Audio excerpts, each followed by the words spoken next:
Welcome to Holistic Accountant Podcast, where we aim to showcase how adopting a holistic approach in accounting and tax maximizes value for clients. Beyond traditional tasks like preparing financial statements and tax returns, a holistic accountant focuses on offering advice that maximizes personal wealth on an after-tax basis. If you enjoy this episode, please consider leaving a rating and sharing it with those who might also benefit. And to ensure you stay updated, subscribe to our weekly email. The link is in the show notes. Okay, today Man and I want to talk about business exit strategies. Now we've recorded a couple of episodes about preparing your business ready for sale. That is, what are the steps you need to do to maximize the after-tax consideration that you get from selling your business. We recorded one episode on the 10th of June in 2021 and another episode on the 6th of December 2023. So if you're interested in that aspect to business exit, go back and have a look at those two episodes.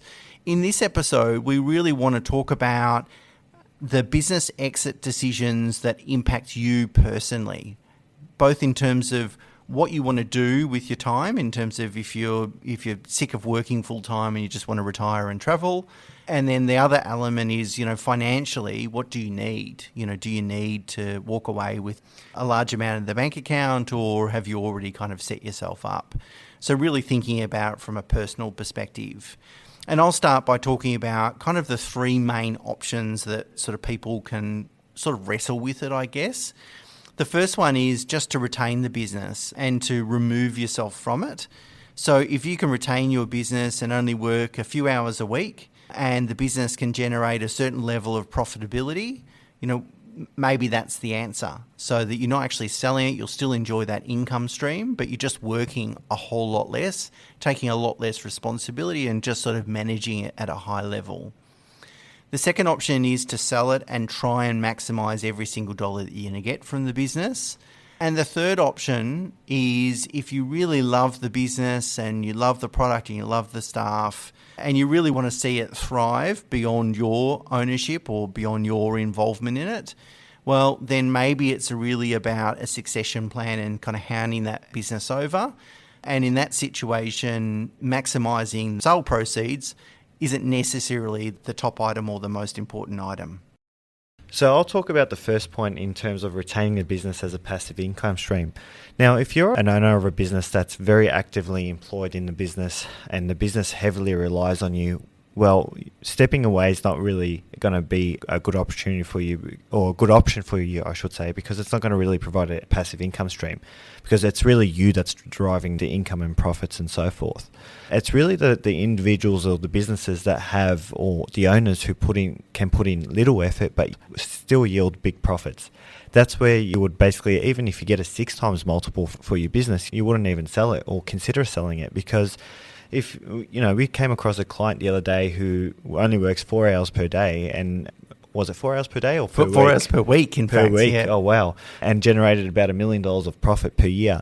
And you wouldn't sell that in your right mind, because it has very little effort, high profit, and the industry itself had very little entrance into the market in terms of competition and so forth. So it's a perfect business or a perfect option where you would actually just retain the business and retain the passive income stream. But if you're the former option, then that's where you're best to sell the business in full to maximize its value. Yeah, that's right. So that's certainly a consideration. But if you can build your business so that you are no longer the center point, and if you can do the same work at only just a few hours a week, that's always a good option. And if you're able to achieve it, the only time that would be worth selling is if you got a 50 times profit multiple or something ridiculous like that. Maybe you walk away from it. Otherwise, your exit strategy is actually not to exit. The other consideration you need to think about is, do you need the money to fund your retirement? So it's really a question then, have you already set yourself up financially, and therefore the business is really just regarded as kind of a surplus asset? Or is it that you've put all your wealth and all your money and reinvested your profit in your business, and that's really your key asset? Because if it's your key asset, then the choice is almost made for you. What you need to do is take an approach that maximises the profit. You don't need to think about necessarily the products and staff and customers. Retaining the business ongoing isn't necessarily the right answer for you either, because you don't want to be single point sensitive in retirement on one particular asset. What you need to do in that situation is maximise the sale proceeds. As I said, just go back to those episodes in June 21 and December 23 to where we talk about how to go about doing that. So the other consideration is assessing who your potential buyer is. Now, for example, in a lot of medico practices, a lot of the sort of associate clinicians might want to buy the business. Now, that you don't generally yield a higher multiple from employees within a business because they know the business well.